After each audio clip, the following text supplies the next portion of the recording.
Hey everyone, I'm back with another update. In this episode, I'll cover news related to immigration, Minnesota, and Jack Smith's House Judiciary Committee hearing. Of course, I'll end with the noteworthy tidbits. Pro Palestine student protester Mahmoud Khalil is expected to be deported to Algeria, and a Portland, Maine correctional officer was detained by ICE. A jury in Chicago acquitted a high ranking Latin Kings member who put out a $10,000 hit on Border Commander Greg Bovino because leftists in Chicago love to keep crime on the streets, and the U.S. House passed the DHS funding bill that includes $10 billion for ICE. Vice President Vance traveled to Minneapolis, Minnesota to meet with local leaders and support federal agents on the ground, and while there, he participated in a closed door roundtable with ICE agents, local business leaders, and some law enforcement and community members. Vance did not meet with Governor Tim Walz or Minneapolis Mayor Jacob Frey. Public remarks were delivered by Vance at Royalston Square, flanked by federal agents and ICE vehicles. He defended the ICE operations, emphasized restoring law and order, and called for reduced chaos. He urged officials to lower the temperature and lower the chaos by cooperating with federal immigration enforcement, claiming this would reduce confrontation and allow better enforcement of laws, for example, targeting sex offenders. Vance acknowledged the need for investigations into agent misconduct, like the Renee Good shooting, but insisted protesters voice their grievances peacefully or at the ballot box. When asked about the 5-year-old boy who leftist media is reporting was detained by ICE, Vance pointed out that the boy was abandoned by his illegal alien father, who left the boy with ICE agents to flee the scene. The FBI made arrests in connection to the group of leftists that stormed the church in Minnesota, including Black Lives Matter activist Nakima Armstrong, who Don Lemon kissed on the cheek before storming into the church.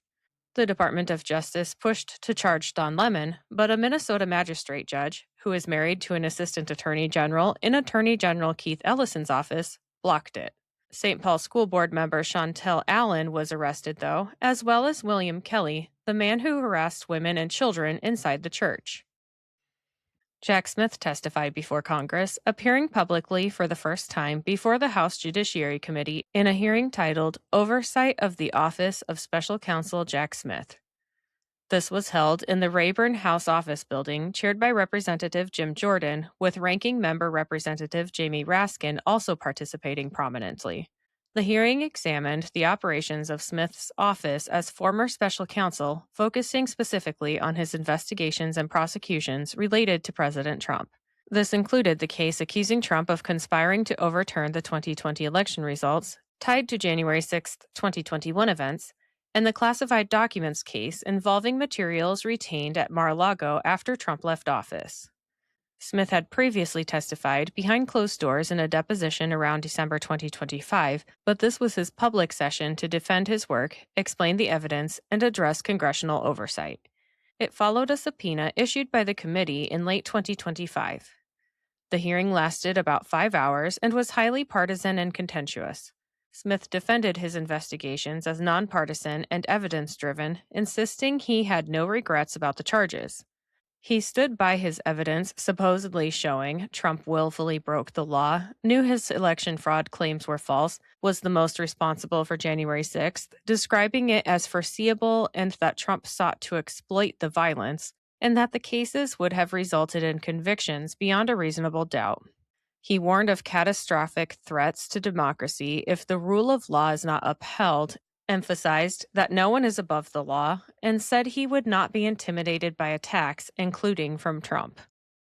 On the Republican side, members focused on process issues, subpoenas, for example, phone records of lawmakers like Kevin McCarthy, alleged overreach, and portrayed the probes as politically motivated witch hunts against Trump.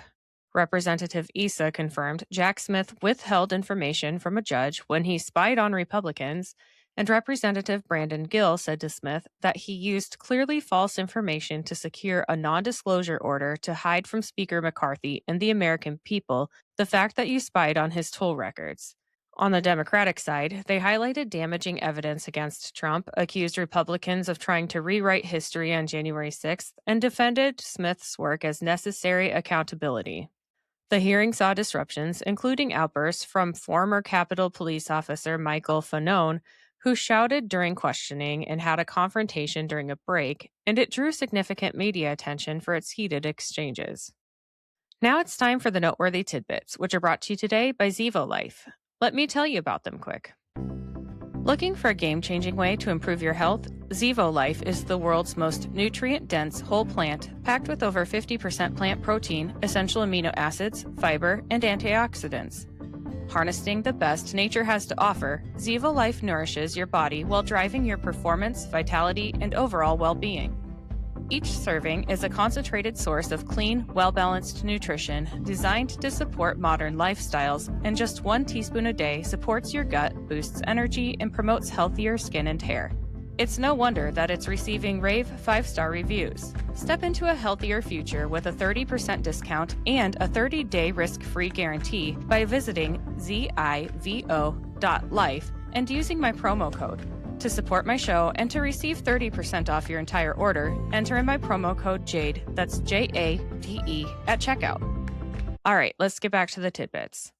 President Trump endorsed Senator Tommy Tuberville for governor of Alabama, GOP Chairman John Wall for his possible run for lieutenant governor out of Alabama, and Blake Fector for his possible Senate run for Indiana's 19th district.